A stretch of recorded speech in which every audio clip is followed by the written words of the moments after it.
오늘은 사도행전 27장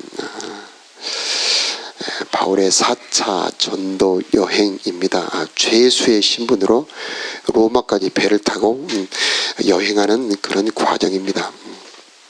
그래서 1절에 이탈리아로 가기로 작정되며 2년이나 구류되어 있었죠.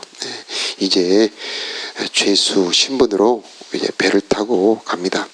그러나 동행 일행이 있었습니다. 이 사도행전의 기록자 누가 시종이기도 하고 돕는 자죠. 또 한 사람이 있었죠. 아리스다고, 에베소에서 그 광장에서 군중들에게 잡혀 고초를 당했던 그 아리스다고가 동행을 합니다. 그런데 그 호송 대장이 율리오라고 하는 백부장입니다. 이 사람은 바울을 보호하고 좋아하는 사람입니다. 그래서 바울이 시돈에 3절에 보면 시돈에서 그 사람들에게 대접을 받도록 허락을 해주죠. 그리고 내일 나옵니다만은 이 바울이 죽임당할 그 위기에서 생명을 보호해 주기도 합니다. 자, 4절부터 이제 8절까지는 그 항해의 여러 여정들이 쭉 나와 있고요. 자, 9절부터 12절까지는 바울이 지금 시절이 때가 항해하기 어려우니 항해를 하지 말자고 제안을 합니다만은 거절을 당합니다. 그래서 11절에 백부장이 선장과 선주의 말을 바울의 말보다 더 믿었죠. 그래서 출발을 하게 되는데 13절 우리 함께 읽어보도록 하겠습니다. 시작. 남풍이 순하게 불매 그들이 뜻을 이룬 줄 알고 닻을 감아 그레데 해변을 끼고 항해하더니 14절 얼마 안 돼요 섬 가운데로부터 유라굴로라고 하는 광풍이 크게 15절에 배가 밀려 바람을 맞춰 갈 수 없어 가는 대로 두고 쫓겨가다가 이 바울의 이 항해가 마치 우리의 인생과도 같습니다. 13절에 순풍이 수운하게 불매 그들이 뜻을 이룬 줄 알고 기쁘게 항해를 합니다. 그래서 해변을 끼고 항해하더니 14절에 얼마가 유라굴로라고 하는 광풍이 몰아쳐오죠. 우리 인생에도 순풍 달고 갈 때가 있죠. 그래서 결혼의 순풍, 재정의 순풍, 취직이 되고 좋은 일이 있고 자, 그런 순풍이 불어오기도 하지만은 어떤 때는 유라굴로 광풍이 몰아치기도 하죠. 15절에 보면은 바람을 맞추어 갈 수 없다. 내 계획대로 되지 않는다는 말이죠. 그래서 가는 대로 쫓겨갑니다. 내 뜻대로 갈 수 없어서 쫓겨가는 인생. 16절에는 간신히 거루를 잡았다고 그러죠. 간신히 버티며 가는 인생. 17절 스르디스에 걸릴까 두려워하여 연장을 내리고 그냥 쫓겨간다. 이 스르디스라고 하는 것은 일종의 암초와 비슷한 모래톱입니다. 거기에 배가 걸리면 부서지지는 않겠지만 거기에 걸려 꼼짝 못하게 되죠. 우리 인생의 스르디스, 내가 꼼짝못하게 잡혀있는 그런 함정, 그 올무 같은 스르디스에 걸릴까봐 두려워하여 쫓겨가는 그런 삶. 우리들의 삶에도 그런 일 있지 않습니까?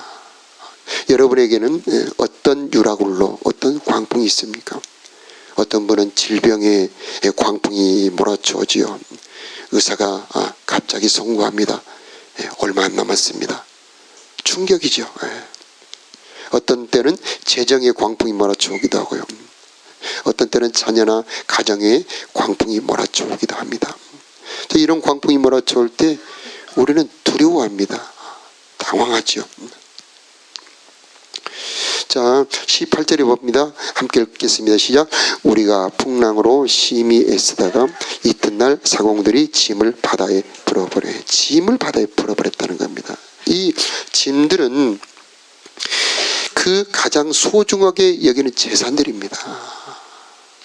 아끼던 것들, 내가 소중하게 간직하는 것들. 인생의 광풍이 몰아치면 내가 스스로 버려야 될 때가 있습니다. 죽을 병에 걸렸는데 돈이 다 무슨 소용입니까? 자식이 잘못됐는데 돈을 번들 무슨 소용이 있겠습니까? 이토록 광풍이 몰아치면 내가 아끼던 것들은 순간에 내 스스로 내 손으로 버려야 될 때가 있죠. 19절에 보면 배의 기구까지도 버려버립니다. 배의 기구라고 하는 것은 그 배 안에는 마치 건물 안에 많은 것들이 있는 것처럼 많은 것들이 있죠. 그래서 그 기구들을 다 버려야 되는 겁니다. 필수적인 것까지 버려야 되는 그런 급박한 인생의 광풍. 이제 우리들의 인생에도 그런 게 몰아쳐 온다는 얘기죠. 자, 20절 함께 읽어보겠습니다. 시작. 여러 날 동안 해도 별도 보이지 않냐고 그 풍랑이 그대로 있음에 구원의 예망마저 없어졌더라. 해도 별도 보이지 않았다. 얼마나 캄캄한 무서운 풍랑입니까? 낮이 되면은 좀 해도 보이고 밤이면 별도 보여야 되는데 그래서 구원의 여망, 조그만 소망까지도 잃어버리는 그런 광풍. 정말 외로운 배 한 척이 정말 광풍에 쫓겨 위태하게 가는 그런 이 바울의 배는 우리들의 인생, 우리들의 삶, 하나님 없이 떠다니는 그런 삶을 너무 잘 보여주고 있는 것이죠. 자, 이럴 때 모든 사람들은 두려워합니다. 백부장 군인들도 선장도 선원들도 먹지를 못합니다. 그래서 바울이 여러 날 너희들이 먹지 못했다. 내일 나옵니다만 여러 날 너희들이 먹지를 못했다. 먹을 정신도 없는 거죠. 우리가 어려운 일이 닥치면은 밥 먹는 것조차 잃어버리죠. 제정신이 아니고 씻는 것도 잊어버리는 그런 어려움이 올 때도 있습니다. 자, 그런데 그런 어려운 위태한 그 풍랑 가운데 유독 한 사람 바울만이 조금도 두려워하지 않고 오히려 사람들을 위로하고 다닙니다. 그래서 22절 우리 다시 한번 읽어볼까요? 시작. 내가 너희를 구원하노니 너희는 안심하라. 너희 중 아무도 생명에는 아무런 손상이 없겠고 오직 뿐이리라. 너희는 안심하라. 오늘 이 새벽 우리들에게도 주신 말씀인 줄로 믿습니다. 바울은 그런 상황, 환경 속에서 절망에 빠진 사람들에게 죄수의 신분으로 안심하라고 위로하고 다니고 있는 거죠.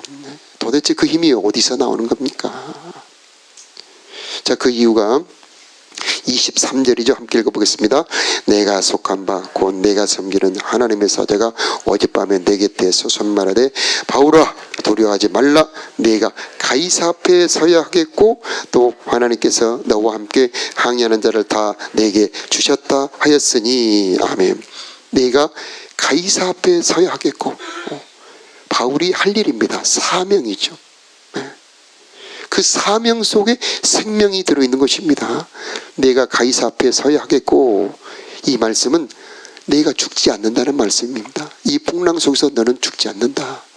이 배에 있는 사람들도 죽지 않는다. 사명을 가진 자는 죽지 않는 것입니다. 하나님은 사명 속에 은혜도 생명도 넣어두신 것입니다. 가이사 앞에 서야 하기 때문에 이 풍랑 속에서 침몰하지 않는 것이죠. 우리는 하나님이 주신 사명들, 하나님이 주신 일감들, 그 속에 은혜가 들어있다는 것을 기억을 해야 됩니다. 여러분 솔로몬 보세요. 솔로몬이 이제 왕이 되었는데 너무 두려운 거죠. 그래서 하나님 앞에 나아갑니다. 나는 어린아이라 이 출입 들어오고 나가는 것도 할 수 없습니다. 이 많은 백성들을 내가 다스릴 수 없습니다. 저에게 판단할 수 있는 지혜를 주십시오. 이렇게 자기를 겸손히 낮춥니다. 그때 그 사명을 발견한 거죠. 이 백성을 정말 잘 다스리고 싶다. 그때 하나님께서 그 사명을 감당할 지혜를 달라고 할 때 그 말이 하나님 마음에 들었죠. 그래서 그 지혜와 함께 모든 것을 다 주십니다. 자, 우리들에게도 생명도 건강도 그리고 지혜도 부여도 하나님의 뜻 사명을 감당할 때 다 함께 주시는 것입니다. 너희는 먼저 그의 나라와 그의 의를 구하라. 그리하면 이 모든 것을 너희에게 더하여 주시리라. 그래서 왕궁에서 첫날보다 내 성전, 내 하나님의 성전에 문지기로 있는 것이 좋사오니. 하나님의 성전에서 문지기로 있다는 것은 생명을 보존한다는 것이죠. 하나님 가까이 있다는 것이죠. 하나님의 사명 감당할 때 하나님은 여러분에게 은혜 주십니다. 성령도 주시고요. 하나님 그 사명을 감당할 모든 것을 우리들에게 공급해 주시는 겁니다.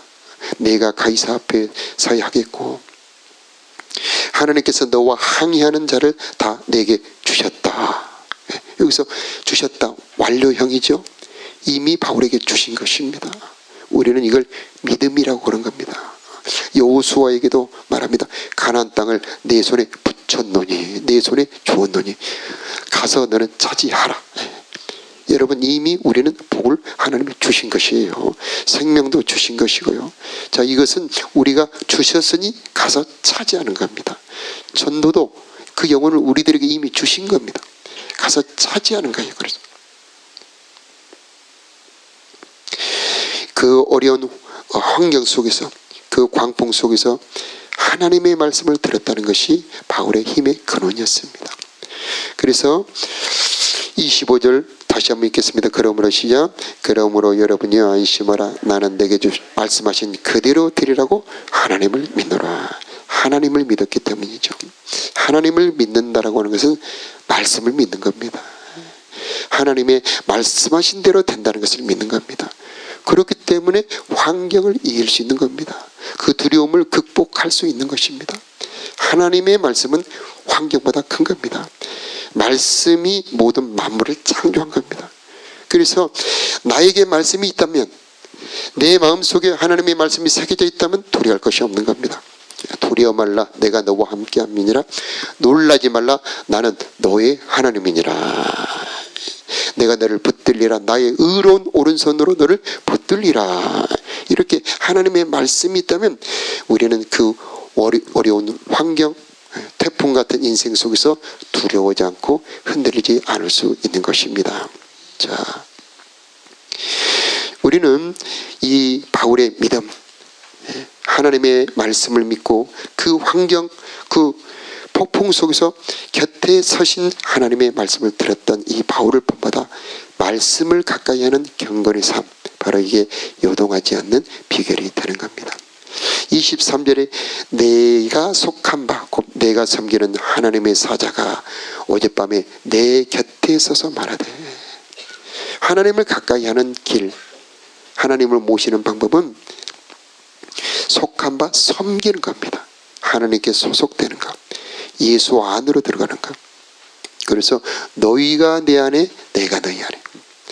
하나님을 섬기는 것이 괴로운 일이 아니고 가장 보배로운 일입니다. 하나님을 경외하는 것이 우리들의 보배, 우리들의 힘이요, 우리들의 방패가 되는 겁니다. 하나님은 누구와 함께 있느냐? 하나님을 섬기는 자와 함께 있는 겁니다. 이 새벽에 하나님을 섬기기 위하여, 하나님을 기쁘시기 위해 이렇게 나오시지 않았습니까? 하나님 기뻐하시고 여러분 곁에 함께 계시는 것입니다. 나를 보내신 자가 나와 함께 하시도다. 내가 그의 기뻐하시는 일을 행함으로 나를 혼자 두지 아니하셨느니라. 우리가 하나님을 기쁘시게 하면 내 곁에 하나님이 계시는 것이고, 내 곁에 계신 하나님은 나에게 말씀해 주시는 것이고, 그 말씀이 내게 있다면 나는 요동치 않게 되는 것입니다. 그러므로 하나님을 기쁘시게 섬기는 저와 여러분들이 되시길 바랍니다. 이 시편 16편에 그가 내 우편에 계심으로 내가 요동치 아니하리로다, 그렇게 말씀합니다. 흔들리지 않는, 요동하지 않는 것은 하나님을 모실 때 흔들리지 않을 수 있는 것입니다. 그때 우리들의 영혼도 기쁘고 마음도 즐겁고 내 육체도 안전하게 거하는 것이니 그가 생명의 길로 인도하시리라, 그렇게 말씀합니다. 바울을 생명의 길로 인도하시죠. 그래서 그 배는 깨어지지만은 그 섬에 상륙해서 그 배에 탄 276명과 그 말리대 섬의 주민들을 다 구원하죠. 그리고 결국 로마에 도달하게 됩니다. 로마에 도달해서도 그가 이태를 자기를 찾아오는 사람들에게 복음을 증거하고, 이 하나님의 기록된 말씀이 맞다면은 가이사 앞에서 재판도 받았을 것입니다. 그래서 하나님은 그 바울의 이 환난 광풍 속에서 여행 속에서 바울을 지켜주셨을 뿐만 아니라 사명도 이루게 해주신 것입니다. 자, 우리 인생에도 이런 어려움이 올 때 첫째는 두려워하지 말아야 된다. 그때 여호와를 찾으라. 그리하면 살리라 말씀하셨습니다. 이때 바울처럼 하나님을 의지하고 찾는 저 여러분들이 되기를 예수 이름으로 축복합니다. 바울 곁에 계셨던 하나님 우리 곁에도 함께 계십니다. 그분은 천지와 만물의 주관자입니다. 로마 군대도 그분의 손 안에 있습니다. 날씨도 그분이 다스립니다. 그 광풍이 몰아치는 것 왜 하나님이 모르시겠습니까? 그 광풍조차도 내 인생에 닥치는 폭풍조차도 하나님의 손 안에 있는 것이에요. 그분이 다스립니다. 주님 곁에 있으면 흔들리지 않습니다. 사망의 음침한 골짜기로 갈지라도 해를 두려워하지 않을 것은 주께서 나와 함께 하시며 주의 지팡이와 막대기가 나를 안위하시나이다. 하나님은 우리의 보호자가 되십니다. 우리는 그분의 사명을 놓치지 말아야 됩니다. 하나님의 사명을 감당하며 표대를 향하여 달려갈 때에 그분의 모든 공급도 보호도 함께 하실 것입니다. 자, 하나님은 우리들의 피난처시오 힘이시니 환난 중에 만날 큰 도움이시라. 그러므로 땅이 변하든지 산이 흔들려 바다 가운데 빠지든지 바닷물이 흉룡하고 뛰놀든지 그것이 넘침으로 산이 요동할지라도 우리는 두려워 아니하리로다. 만군의 여호와께서 우리와 함께 하시니 야곱의 하나님은 우리들의 피난처시로다. 너희는 가만히 있어 내가 하나님됨을 알지어다. 내가 열방과 세계 중에서 높임을 받으리라. 만군의 여호와께서 우리와 함께 하시리니 야곱의 하나님은 우리들의 피난처시로다. 자, 이 하나님이 여러분의 보호자, 오늘의 동행자가 되기를 주 예수 이름으로 축복합니다. 자, 우리 함께 기도하겠습니다.